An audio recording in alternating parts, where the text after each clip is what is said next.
no helicopters have been procured for me to go to golf course. Thank you. I've never said he wasn't a great politician. I'm just saying he's a officer. It's supposed to be an interview. How'd you play out there today? Well, I found the conditions challenging, mostly because there's no grass on the golf course, but there never has been. I'm thinking about the swag bag, and I had high hopes for the swag bag. When you got 3 crevices on the green, your course is trash. What's going on, folks? Welcome back. Beltway Golfer Podcast, episode 52. Host Alex Dixon here. Second podcast this week for Championship Week out at Congressional Country Club. The KPMG Women's PGA went out this morning, got the lay of the land, and the course is looking fantastic. If you didn't check out yesterday's episode 51 with Pete Wendt, the director of golf courses and grounds, do so. He talks about all the preparation going into getting the new blue ready for Championship Week here. I'm excited for the week. Pulled in today to get my media pass, and as I pulled into my parking space, there was a gentleman that was kind of guiding me into this spot deep into the congressional parking lot. I park, and not a split second later, the next car pulls in right behind me. I look over, boom, Suh Thompson right there. It's kind of cool. Driving her, I think it was maybe a tour issued Bentley based on the plates, but still pretty cool. I'm going to head back out tomorrow to walk the course. And if things go as planned, I got another podcast lined up before the tournament starts. So stay tuned for that. Today's guest is Suh Thompson. Jenny is an extremely accomplished golfer from Northern Virginia. She had a decorated junior golf career within Virginia junior golf. She had an extremely successful college career and played on the LPGA for a few years. She made it into this event remarkably, despite the fact being retired from the LPGA, got in a qualifying event, a stroke play championship that happened earlier this year down in Florida. And more remarkably, she just had her first kid in November, had a son, and entered this tournament because she knew the PGA, women's PGA was going to be at Congressional in her hometown and really wanted to make it, or really wanted to give it a go. And she got in. Pretty remarkable story. I had a fantastic time chatting with her for 40 or so minutes and hearing some of her stories and learning all about her. So I'm excited to watch her compete at a Congressional this week. And we'll most certainly be tracking her down and following her for some holes while she competes out there. So looking forward to that. Before we get to the conversation with Jenny, a couple words from the sponsors. First, Fore Craft Cocktails, Fore craftcocktails.com. Should know by now it's a transfusion in a can. Premium vodka, grape juice, lime juice, and what am I missing? Ginger ale. Fore Craft Cocktails. Fore Craft Cocktails. You can find them at forecraftcocktails.com. You can find them at Total Wine and Beverage throughout Northern Virginia. That's where I generally pick them up. But they are stocked and ready for consumption at greengrass clubs throughout the Commonwealth, coming out with a couple new flavors. And I believe their latest batch that has been distributed is now 7% ABV, up from 5% ABV. So a little extra kick in your Forecraft. So go find them. Forecraftcocktails.com. They've got a location finder. Seek them out. If your local club or course does not have them, ask them why. Forecraftcocktails.com. Small business based in Richmond, produced in Baltimore. And if you support Fore Craft Cocktails, you're supporting Beltway Golf in this podcast. So we appreciate it. Also sponsoring this podcast is Reston National Golf Course. 18 holes just off the toll road. It's been there for quite some time. If you're listening to this podcast, you're in the DC area and you play golf, you've probably played it a handful of times. But if you haven't gotten out there recently, new ownership, new management, they're putting a ton of resources into it. They're starting to have some fun events. They had a happy hour there the other day. They're just about to finish the completion of their clubhouse renovation. They've got their patio is now, they've got flat screens everywhere. It's called Pin High is the bar / restaurant, and they're starting to put a lot of work into the course as well. So if you haven't been out to Reston National recently, go back and check it out. Reston National Golf Course. That's it. Let's get to the podcast. This is again episode 52 with Suh Thompson. Enjoy. All right, we are here with Suh Thompson. How are you? I'm doing well. How about yourself? I'm doing fantastic. Thank you very much for taking a few minutes out of your busy schedule to join the Beltway Golfer podcast. We were just chatting before we started recording, and you are in town right now. Is that right? I am. I've been in town for, I think, a little over a month now. Typically I'm down in Florida, or I'm in North Carolina with my husband. He's a director of golf at both the Dive Preserve and Limbo Ridge. But obviously, now that we have a almost 7-month-old, I can't expect him to babysit during that time that I need to be practicing. He has a job too. So I have come back home to my parents. They live in Fairfax, and they have been a huge help so that I can get some practice time and a few hours to devote to golf. Yes.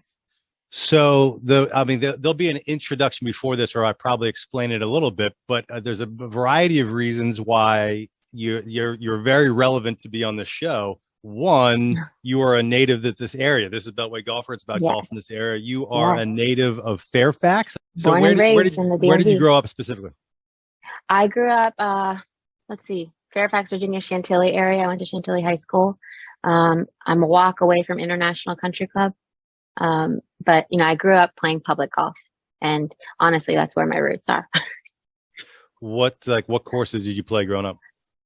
There was a course called Fairfax National. I believe it's a housing development now, but that is where I grew up. And then South Riding, and my parents still play there almost every day. So I like to go back and visit and, look at the hazards that I couldn't clear back then. And now I'm like, this is literally a creek. I couldn't clear this. Got it. So your folks are still in the area. You said you live down in Florida. Yes. We'll talk a little bit more about your junior golf career a little bit, but the reason that you're in town is the KPMG Women's PGA Championship coming up next week, which you qualified for, which from what I've read is a pretty incredible story. Thank you. Honestly, I think it was a little bit of blind luck.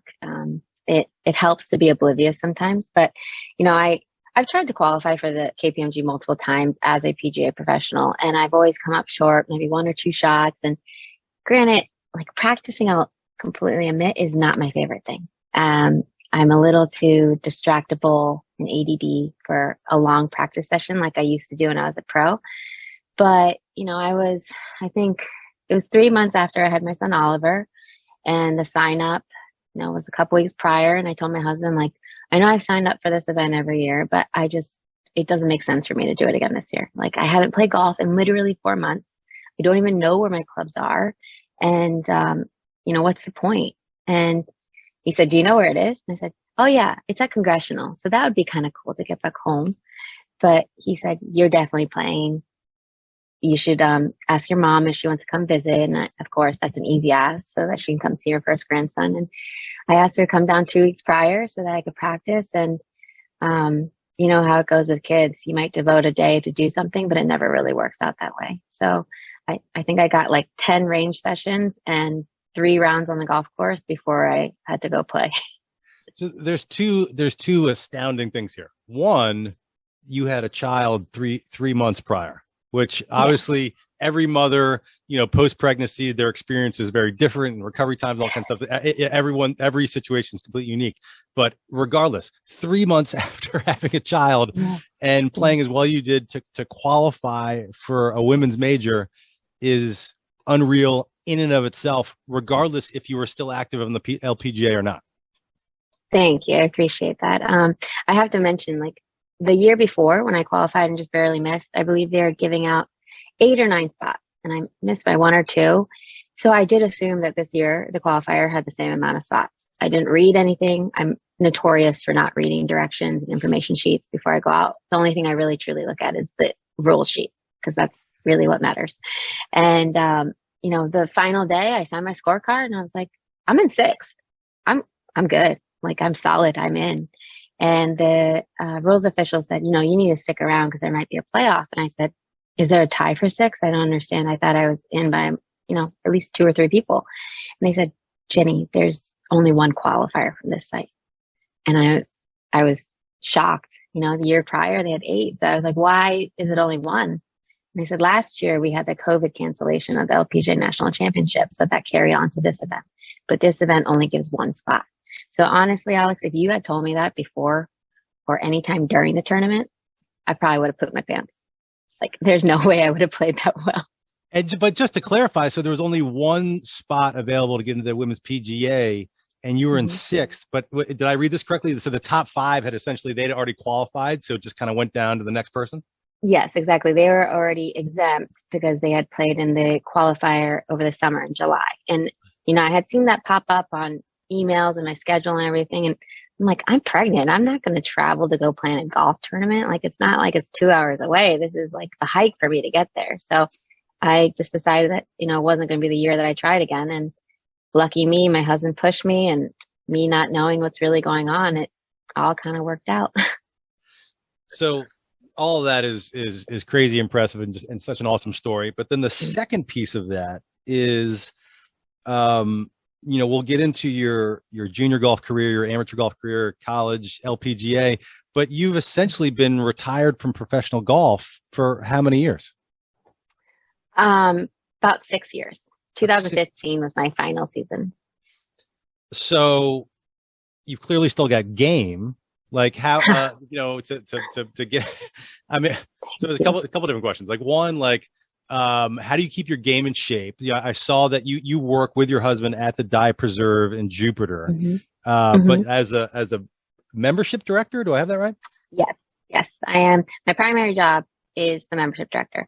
I was able to obtain my PGA licensing while I was working. I started there in the fall of 2016. And the management was super supportive. They really want the staff to play.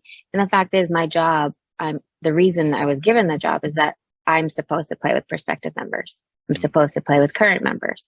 It's amazing how much better you get to know somebody on the golf course in a 4 round versus, a meet and greet, having dinner with them or whatever it is. Sure. But, I was able to play almost every day. However, there's no question about it. I have hit more golf balls in the last 6 weeks than I have in the last 6 years. I don't practice anymore unless there's a reason to, like the KPMG. But, it's social golf now at the club. It's playing for fun. There's usually a cocktail in my hand, and I'm never walking, really. It's always cart golf, fun golf. If I don't finish in 3.5 hours, I'm like, what took so long? So it's complete opposite side of the spectrum now. Was the round that you played, and well, just to clarify, so the tournament that you played in to qualify for this was the women's stroke play championship in February. Yeah. Was that a 36 hole event or how? It was a 3-round event. Yes, 3 days. Mm-hmm. So were you playing like out of your mind, or was this was your standard fare, or like what was, and then the follow up with like, what's your mindset just kind of playing in that? I took my husband's advice once again, and I said, every year I've missed a couple shots. I've missed by a few strokes qualifying, and I really wish I had a caddy during these events because they keep me from doing some pretty dumb things, especially when I'm no longer like a seasoned golfer and I'm not playing on a daily basis, especially in tournaments. Tournament golf is very different. So I went with my friend Lance Skillett. He's a caddy at the Dye Preserve and also up north. But it's not like I played out of my mind. It was like a video game. I was like, where do I hit it? And he would just point and I'd shoot. And hopefully it'd end up there. If it didn't, I'd just shrug my shoulder and be like, whatever, let's go hit it again. Right. So it was just honestly a normal tournament. Like, there was bad things, there was great things, there was some serious brain farts out there. But if anything, we were just trying to have fun. And I just got lucky. Well, it's just luck, Alex. It's awesome. Let me ask this. I did some research, but I couldn't find, have you played in a women's major? Like when you were on the LPGA, did you play in a few? Yes, I played. Actually, my final year on the LPGA 2015 was the first year that KPMG sponsored the PGA championship. If not, I believe before then it was the Wegmans championship. Okay. KPMG took it over in 2015. I played it at Westchester Country Club. And I remember I was actually the first person to tee off in the championship because I had the first tee time and I started on 10 at Westchester, which is a par 3. And, someone on the tee said, you could make history here and be the first person to tee off in the KPMG championship. And I'm known as a faster player, and I was first in my group to play. So they announced my name, and I remember running up my hybrid and I stuck the tee in the ground. I was like, boom. And, it was a good enough shot. Right. And I remember asking, like, did I get the ball in the air before the other girl, number one? And they're like, oh yeah, by a long shot. Yes. But, I played in the Opens, British Opens, the ANA, which was formerly known as the Kraft Nabisco. So yes, I've played in majors, and this will be my second major as a non-playing professional. I also got lucky again in 2018, and I qualified for the Open at Shoal Creek. Oh, you did? Okay. I didn't realize that. It's my first major as a mother. It's my first major as a real social golfer. Like my seriousness and concern for, I guess, what I shoot has dwindled over the years for sure. And really now it's like, as long as I have fun, I have a cocktail, and I don't lose more than like 2 balls, it's a great day. Right. That's the right mindset. So you're in town. You've been in town for a month. Are you allowed to share where you're sitting right now as you're recording this? Sure. Yes, I am sitting in Great Falls, Virginia at the Riverbend Club.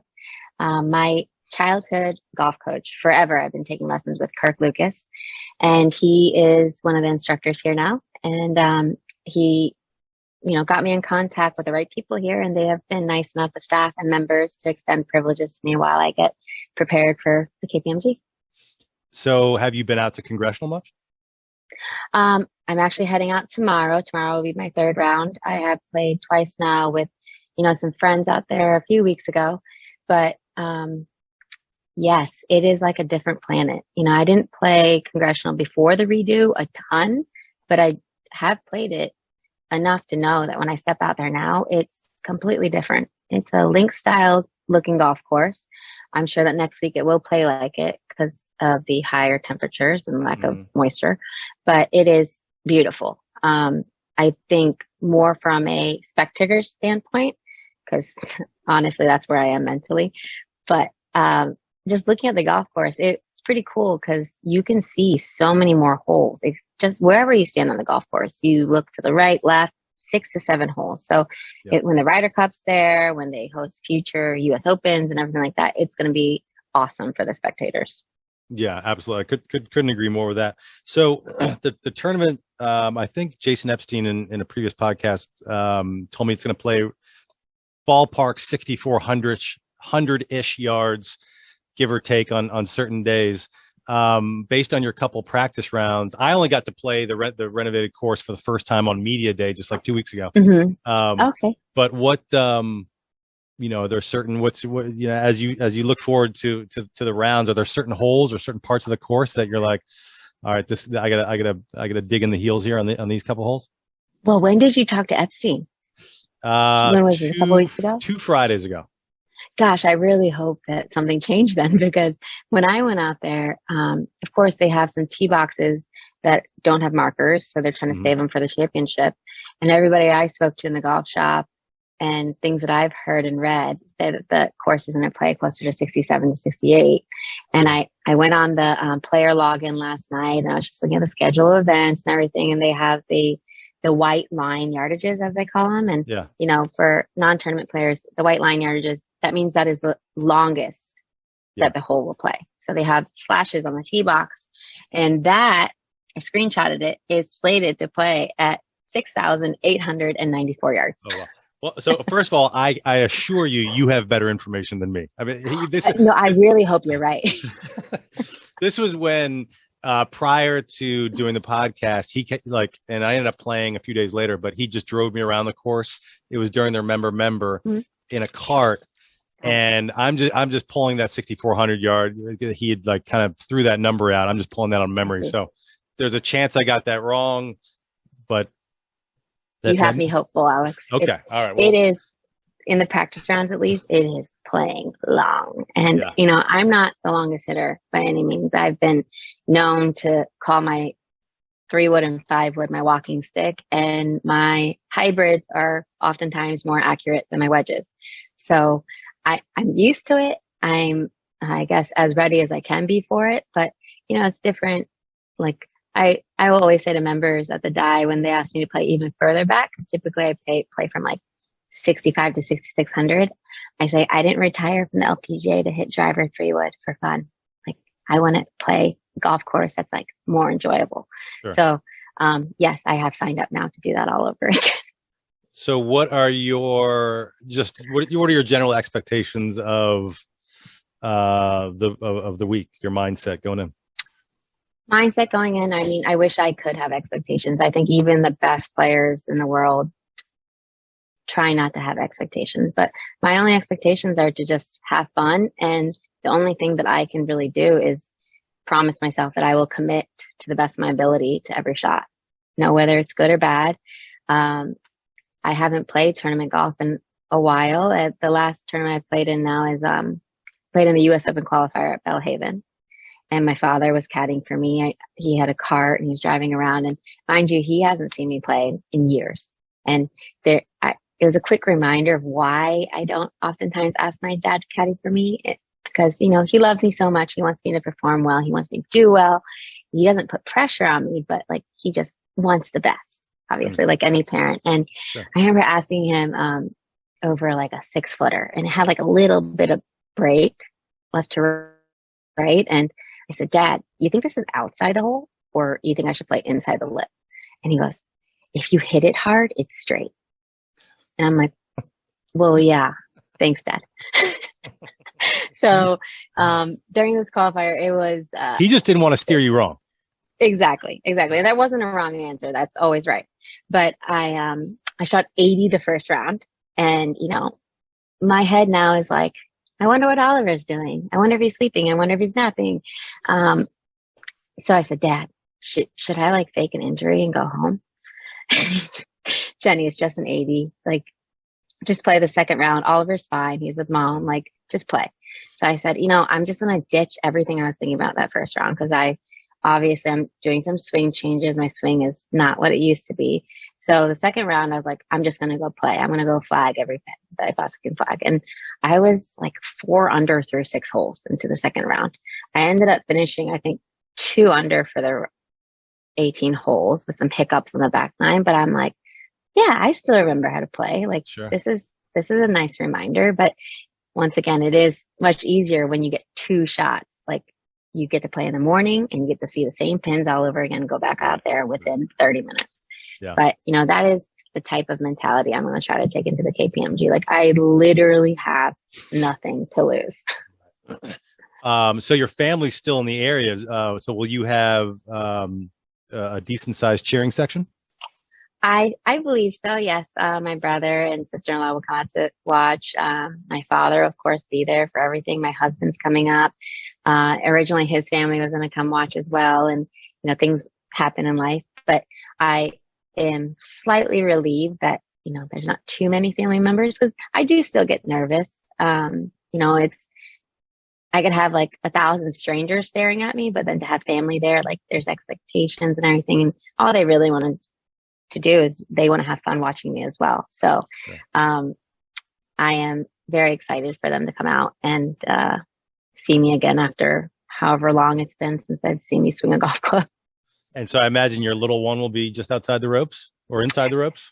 Well, my son is much like myself. He gets really fussy when he's hungry or hot. So with the weather looking the way it is, it's supposed to be very hot next week, like mid-90s to close to 100. Yeah. He will probably be in the clubhouse or he will be at home. That's got to be incredible. So my wife and I, we have an 8-month-old. Our second child was born last September. And so I'm just basing this on what I see my wife go through. I mean, I see what my wife does day in and day out with an 8-month-old and playing professional golf on top of that. I don't see it.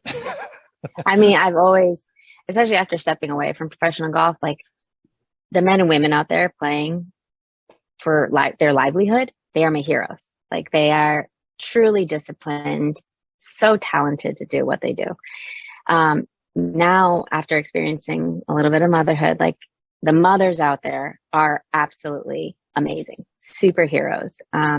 the fact that they can balance practice, life, taking care of their families, their husbands, their other children. They're not just one. I think one is hard enough. So a lot of the moms out there have multiple kids, and it's just, I don't even understand like how they put food in their mouths, because I'm so busy. Like if I wasn't here with my mother, I don't know. I would be a little more scrambled. Right. Are there many? I mean, I said that without really even knowing any statistics or anything. Are there many mothers on the LPGA currently? There are definitely a lot of mothers. We have a daycare system out on tour, but obviously they have to take maternity leave for a little bit, and they just bounce right back into it. And many times, once the kids get old enough to go to school, that's when you see a lot of mothers making the choice whether they should stay on tour or not. Many of them do, and I commend them.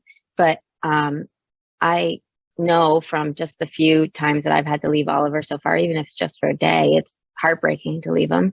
And they just carry on with their normal lives at home, and you need to figure out which tournaments you're going to play in, how often you're going to get home, when you're going to bring the kids out to visit you. It's a lot to manage for sure. Sure. I believe it. So let's talk a little bit about growing up in this area. So for folks that hadn't, I showed you this beforehand, but there's a great piece on you in the Virginia Golfer. I'm a member. I live in Arlington, Virginia. I'm a member of the Virginia State Golf Association, so I get their magazine mailed to me. And you were on the cover this month, and there's a great article.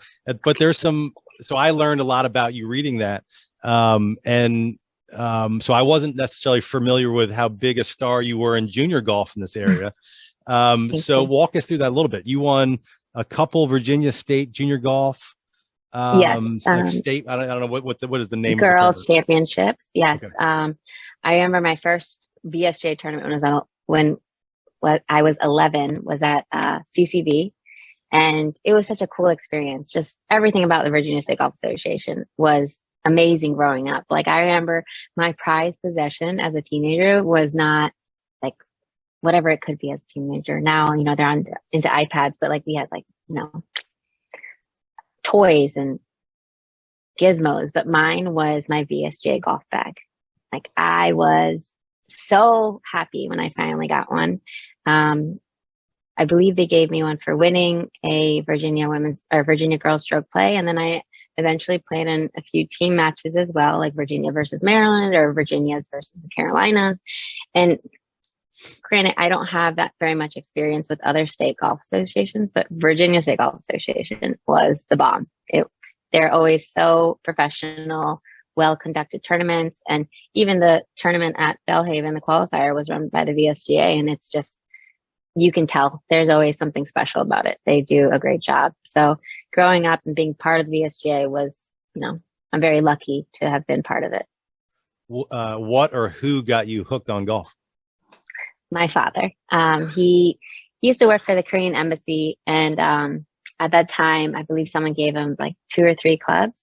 So he would gather golf balls and go practice on his own, self-taught, and then he would get better and better, and he bought multiple sets of golf clubs. But one day he came home, and my mom's gonna get really mad at me for saying this, but Korean women are known for having a little bit of a temper. Like I control my temper on the golf course. I'm good. The temper is inside. But she was out on the driveway breaking his clubs in half because she said, "You don't spend any time with your children." I mean, we must have given her a pretty rough day, my brother and I. So she said, "You're no longer allowed to play golf on your own. You have to spend time with your kids. And if you're going to go play golf, you need to take your kids with you." So, I think my brother and I were probably like 4 and 5 at the time. So he bought us, sets of clubs, and granted, like with those broken clubs, he had some now new cut down clubs. So we started to play golf, but then we started to share like his time at the range. Eventually he took us to the golf course, and there would always be like a small reward. Like, "Hey, I know this is hard for you to be out here and for 9 holes. It's a lot. Like if you do really well, I'll buy you an ice cream cone on the way home." So I was like, this is the best. Like I can just be outside and run around in the grass, and my dad is going to buy me an ice cream cone if I behave. So it eventually became like, watching my brother play, like I was like, I can do that. And, honestly, what the real starter for me was, like I vividly remember this, is my parents enrolled us in a junior camp at West Park in Leesburg. And there was a beginner's, yes. There was junior golf, or I'm sorry, there was a beginners group and an advanced group. So just due to our ages, my mom automatically put me in beginners and my brother was in advanced. And this is when you're what, 4, 5, 6, somewhere in there? No, I was probably like 8 or 9 by this point. Okay. And, you know, the beginner section had wiffle balls. Like we didn't even hit real golf balls majority of the time. I think just the last few days of the camp, they took us out on the golf course. And Mark Guttenberg and his wife, Leslie, were the pros at West Park at the time. And they noticed me and had a talk with my mom, like, you know, your daughter is much better than the beginner section. You know, in the future, we should probably put her in advanced. And she said, oh, I don't think her brother would like that because, you know, we're still at the age where we don't want to be around each other. Was your brother good? Oh, yeah. My brother was a very good golfer. To this day, he practices. Well, I take that back. He never practices. He just plays. And he has this uncanny ability to like make it up and down from Egypt. Like he'll be off somewhere crazy. And this is why I don't play him in match play. It's because he'll either triple a hole or he'll birdie 3 in a row. Like it's really annoying to watch as a former professional. Like I practice my butt off to pull off shots like that and I can't do it. He just has this imagination. So, yes, he was in the advanced section and there was another parent in that advanced group that her son played in a lot of golf tournaments. And she kind of took my mom under the wing and said, this is the tournament schedule in the VSGA area. These are some national events that your daughter could qualify for. Like you should really give your daughter a little more attention in the realm of golf because it seems that she enjoys it and she's really good at it. So, after that year, my mom started putting me in golf tournaments and, I shot a million, but I still had fun.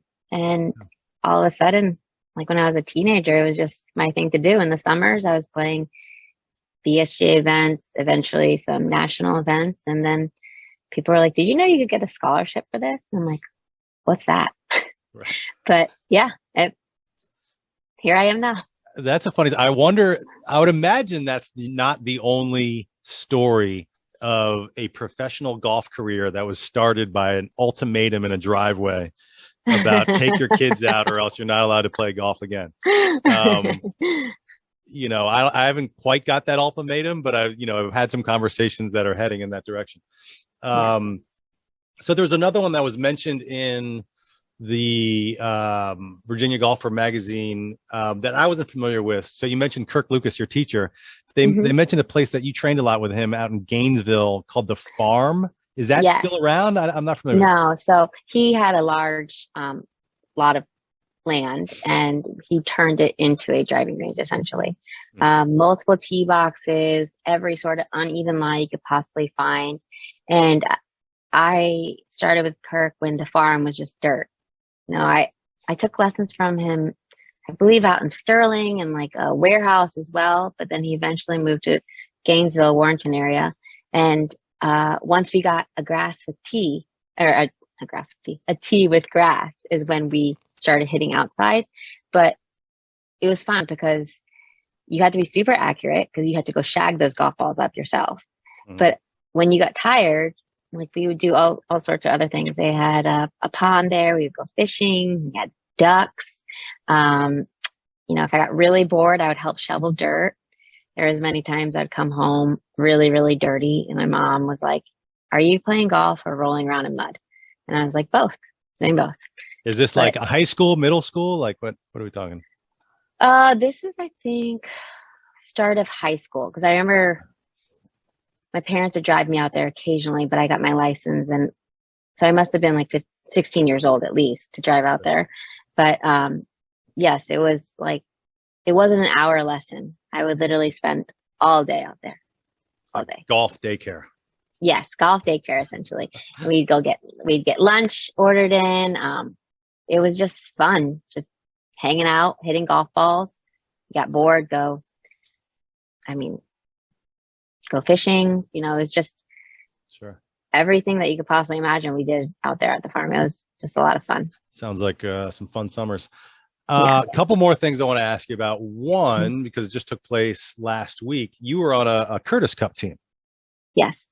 This was 2006. Hmm. Where did that year's event take place? That was at Bandon Dunes. Oh, it was. Hmm. So that's fairly Bandon Dunes. What opened up? What 2001, 2002, something like that. Yes, So it's still fairly relatively new. Yeah. That's How I was it? believe at that time they only had Bandon Dunes, Pacific Trails, and Pacific Dunes. I don't know if they had a fourth course at the time. I don't think they had Old McDonald or the Sheep Ranch or anything like Yeah. that. Sure. Yeah. Definitely not cheaper. So what was that? What was that experience like? Obviously, it's a huge honor to represent your country. I admitted this to a playing partner the other day, but I would say, like, looking back on my junior golf career, my amateur college career, by far my favorite was amateur and college golf, because playing on teams is, I think, like the best time, the best way to play golf, to have that kind of camaraderie. But I will admit, I still look back on my amateur career and as Curtis Cup as one of my bigger upsets, because, I didn't win a single point for the U.S. I didn't even make a half. Like I played, a alternate shot match with my good friend Jenny Lee, and we just got trumped by, Mel Reed and, Brianne Louts, I believe. And I mean, trumped, like 7 and 6 kind of trumped in alternate shot. They were on fire. And then in the singles match, I lost as well. But if I told this girl, her name is Bailey Davis. She takes lessons from John Scott Rattan at Congressional. Yeah. She's a very good amateur golfer, plays at Tennessee, and we got matched up in the U.S. Open qualifier. And she got into the U.S. Open at that Belhaven qualifier you were talking about. Yes, and I was like ultimate fangirl on her. I was like, you are so good at golf. Like, teach me your ways. Let's practice together. Yeah. But we were talking about Curtis Cup, and I was saying, like, I really hope that you qualify one year. You're like phenomenal. You're amazing, great golfer. Like, and I try to give her some advice about, school and golf. And I said, try your best to stay in school. Like, you're very, very good, but golf will always be there for you. So I encourage everybody to graduate. But I admitted to her, and like, I literally have never told anyone this, but I said Curtis Cup was one of my biggest upsets because I feel like I let the team down. Yes, the U.S. won, but I did not help. And she says, well, why do you feel that way? Like, what is so regrettable from the experience? And I said, the week before, I went and played the North and South at Pinehurst, which is also a pretty big amateur event, and I won. And like, I went from the highest of highs to have won a big national event to the lowest of lows, to not have performed well at the Curtis Cup. And looking back now, like, if I knew anything about scheduling, maybe I wouldn't have played the North and South, so that I could better prepare myself and make sure that I was 100% capacity to play the Curtis Cup. But by the time I showed up in Oregon, I was a little tired. The adrenaline kicks from the North and South had kind of died down, and I was not at my fullest capacity. But I said that was one of my biggest regrets in amateur golf. And she said, you're calling one of your wins one of your biggest regrets. And I was like, kinda. And she said, that's not how you should look at it. You performed well, you had a great week, and like, either way, you were there to help your team. They don't look back and say, gosh, Jenny shouldn't have played the North and South. Like, it was still quite the accomplishment. And I was like, okay, that's a good way of looking at it. But now that I have that new perspective from a 19-year-old, I'm like, yeah, that's a good way of thinking about it too. That's impressive. Wise beyond her years. And that's also, I don't think about that a lot, but like, so in golf, obviously team events are more rare. And so when men or women, when they play team golf, a lot of times you read about or hear people talk about it matters so much more. But also in other team sports, basketball, football, baseball, maybe baseball because you're at bat, but it's like, it's a team game. There's a team flow, where in golf team events, it's like, you had an individual record. I mean, you can play alternate shot in your team, but sometimes you can feel that weight. I get that.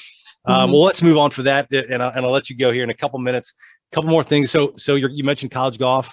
You went to Furman and then Alabama. There's a few other notable Crimson Tide professional golfers. Justin Thomas, I think, being the most famous one. Are there many women professional golfers that are? There are now. There are now. I did not have the opportunity to play with them because I'm much older, but there are, I think, 3 or 4 LPGA professionals that are Alabama girls now. Oh, nice. one thing I keep referring to the article in Virginia Golfer, but they talked a little bit about how when you were played professional golf for total 7 or 8 years, 4 years or so on the LPGA, and then you decided to change your priorities and start something new. And as you were kind of starting this new career, came back home here in the DC area and did some different jobs. And one of them kind of jumped out to me, that you worked at the nightclub here in DC, the Park at 14th. I did, yes. How long did you work there? I worked there for, I think, 3 months. And to be honest, that is the job that I have by far learned the most. I worked for Mark Barnes. I was his executive assistant. And like any job, things are promised and your hours are set. And then, of course, things start to, change a little bit. But for me as a golfer, I'm used to going up and down with the sun. I rise with the sun and I go to sleep when the sun goes down, sometimes earlier. And the Park at 14th was complete opposite. I would oftentimes roll into work at 9 a.m., have my laptop ready, help Mark do whatever business had to be done. And then, that would be a night that we'd be open. And, for some reason, something would happen and I'd have to stay. And, I always had like a change of clothes in the car. Typically you'd walk in there with like sweats on, Lululemon, whatever. Just, you look like you're working out, but you're really going to work. So that was the cool thing about it. And then I'd have to change into heels and a dress and put on makeup and all that kind of stuff. And it was basically just customer service, just making sure everything was taken care of. And, walking by dinner tables, asking them if everything was prepared to their liking and things like that. And I had a little experience after working as a waitress and cocktailing a little bit, but what I couldn't keep up with was the fact that oftentimes I'd be coming home when the birds were chirping. And that was highly against my body clock, but I did it for a few months. And, Mark Barnes, he's run quite a few successful businesses, and he is the most organized person I've ever seen in my life. I keep making it a point saying, like, when I go back home, I'm going to go visit, but things get in the way. I have a baby now. I can't really go to DC to even have dinner. So it's, I learned a lot about organization, time management, people skills, and just especially how to handle people that weren't so happy. That schedule wasn't necessarily conducive to good golf. Oh God, I didn't play golf at all that year. I didn't even, identify as a golfer at that point. Right. So it was fine. It was like I was going backwards. Like I felt like that was a job I should have had out of college if I didn't play golf. And I was getting a chance to experience everything that I thought I had missed out on. But, I think when I did leave, Mark's a great boss, but it was one of those situations where I was like, I'm out. I hate this place. There's tears. And he's like, why don't you just take a little time to yourself? And like, we don't want you to leave. And I'm like, I'm out. I'm leaving. But, he did welcome me back 2 weeks later to turn in on my laptop and passwords and everything. And I just said, it's been a great experience, but this is not for me. I learned the hard way, but it was still like mind blowing how well of a business he ran. And I've honestly taken a lot of the things I've learned from there to my job at the Dye Preserve. It's how do you manage people? How do you keep people happy? Yeah. Well, good for you for learning that lesson, or learning that that schedule and lifestyle wasn't for you in just 3 months. Yeah. A lot of folks, though, myself, I bartended in DC for the better part of a decade before I finally realized this is not healthy. And, and it was a lot of fun. It was a lot of fun though, right? Well, listen, I know you got a lot of practicing to do, so I will let you go. This has been fantastic. Thank you so much for taking out 45 minutes of your busy schedule in advance week of the big tournament. I'll be out there cheering you on, along with your local cheering section and family. So best of luck next week in the KPMG. I appreciate it. Thank you for having me. It's an honor. I appreciate it. I don't have a good golf game, but I don't really care. I'm a regular dude living in DC, and I want to know about DC-centric golf stuff. If you can tell me something that I don't already know, then That is great for me. I don't want the regular stuff. I want exciting stuff. I want different stuff. I want stuff I can't hear elsewhere. But I want it to be about DC golf.